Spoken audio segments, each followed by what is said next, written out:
Bucksbaum, the Assistant Professor of Horn at Arkansas State University. And today I'm going to be talking to you a little bit more about the horn. So the horn is typically located in the back of the orchestra. You can see them either in a straight row in the back or maybe sometimes off to the side in their slightly special section because we face backwards, whereas most of the other instruments on stage face forwards. So the horns are easy to locate. They're also pretty easy to hear. However, horns are kind of like a chameleon and have a very versatile and wide range of colors and sound. For example, if we play something like Beethoven's Symphony No. 9, you might hear the horns blending in nicely with the woodwind quintet. However, if we switch gears and we play something like a Mahler symphony, you're going to hear the horns big time, extra horns with the brass. On top of that, we may also join in with the strings. So if you think maybe Strauss, Ein Heldenleben with the opening section, soaring over with the cellos. So the horn, one of my favorite things about it is the wide variety of sounds and colors that the horn makes. However, this makes the horn a challenging instrument. Sound production is just like any of the other brass instruments in the family. We take our lips and we buzz them together. This creates the initial sound, which we then amplify through the mouthpiece, through the horn, and out into a beautiful, mellow, and warm tone. It sounds something like this.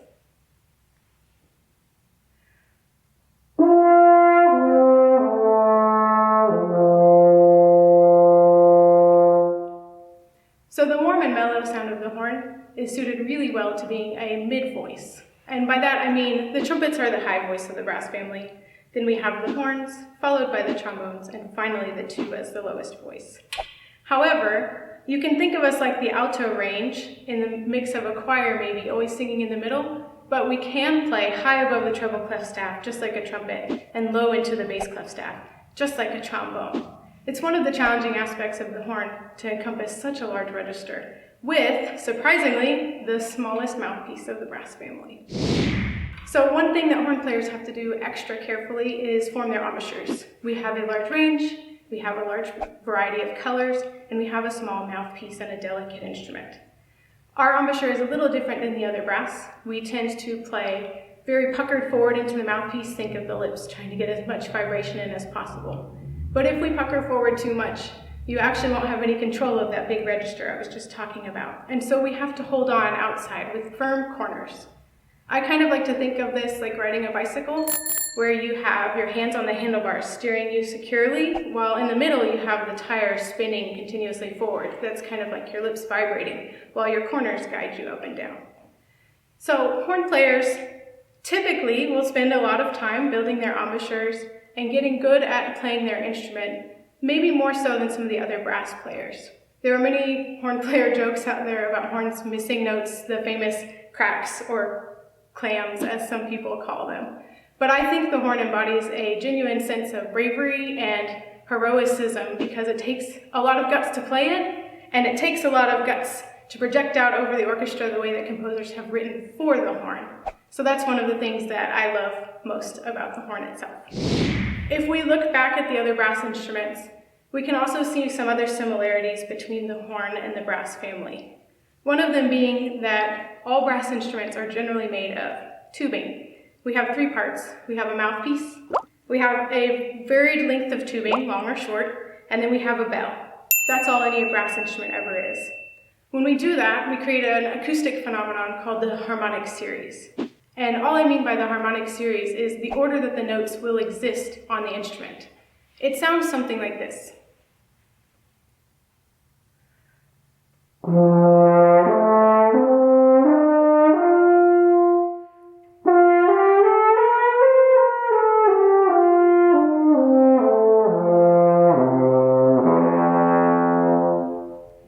That same series of notes exists on every other brass instrument. However, the horn is particularly special because of the way that it sits in the harmonic series. Whereas other brass instruments sit down lower, where you could hear that the notes were farther apart, the horn sits up already up in the higher range of the harmonic series, where the notes are very close together. For this reason, horn players need to have a very good ear. We call this audiation, something I like to think of as visualizing sound. So for example, if I asked you to think of an apple, you would probably think of the color red or actually picture an apple in your mind. That's visualization. Now, if I asked you to think of the song Happy Birthday, you would probably hear it in your head.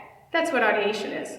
Horn players use that to guide us through our very small targets on the harmonic series accurately. So we function just like the other brass players do. They all audiate. But for us, it's just so important. Why do they call it the French horn? Actually, it's not. America is the only country that refers to the horn as being French in any way. The horn actually is from Germany. That's where we can find some of the earliest instances of this instrument.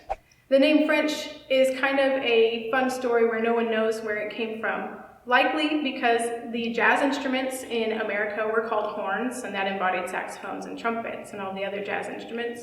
But also possibly because some of the first horn players that came over were from France, and they were noted by music critics as being those fine French horn players, meaning their nationality, not actually the instrument.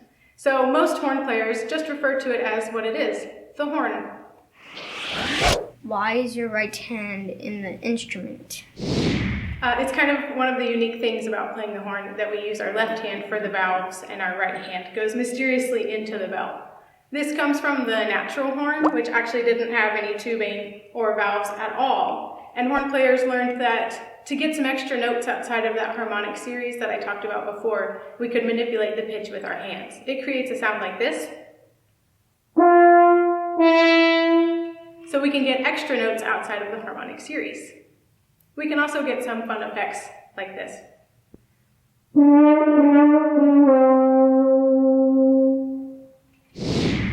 So for horn, we do look like we have kind of a complicated mess here in the middle of valves. Really that comes from the fact that we have two instruments stuck together, believe it or not. So when we look at our instrument, this is the modern double horn. Back in the day when we had natural horns in the 18th century, we just had one loop coming out to the bell. And horn players were able to only play the notes on the harmonic series unless they were able to alter some notes by using their special right hand. As we progressed and we invented the valves, different horns became different preferences based on what people had liked to sound like. So the most popular options were the two options of the F horn, keyed in F, and a B flat horn. People liked the F horn because it had a beautiful, warm, and rich sound in the low range, but it was a bit difficult to articulate in the top range.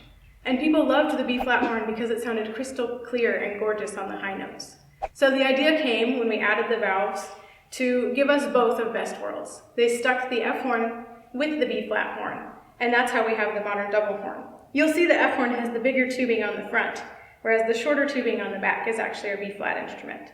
We switch between the two by using our special thumb valve called the trigger, and this is what gives a horn not just the chromatic consistency of the valves, but also beautiful tonal consistency from our massive low register up into our screeching high register.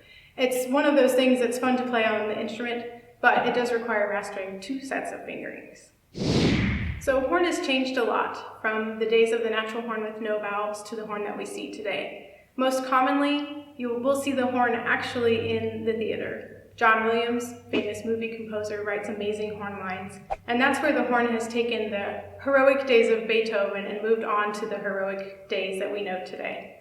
Fun fact, before we leave the horn, you actually all have an emoji horn symbol on your phone. It's actually represented the postal service in Europe and most of the rest of the world, but I like to use it instead of the thumbs up.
for listening to this demonstration of the horn. I really enjoyed presenting it, and I hope that you will really enjoy coming to listen to the Delta Symphony Orchestra and finding those horns nicely lined up in the back. I hope you enjoyed this video about the instruments of the orchestra. If you like this one, please check out our other videos and give us a like and subscribe to our channel.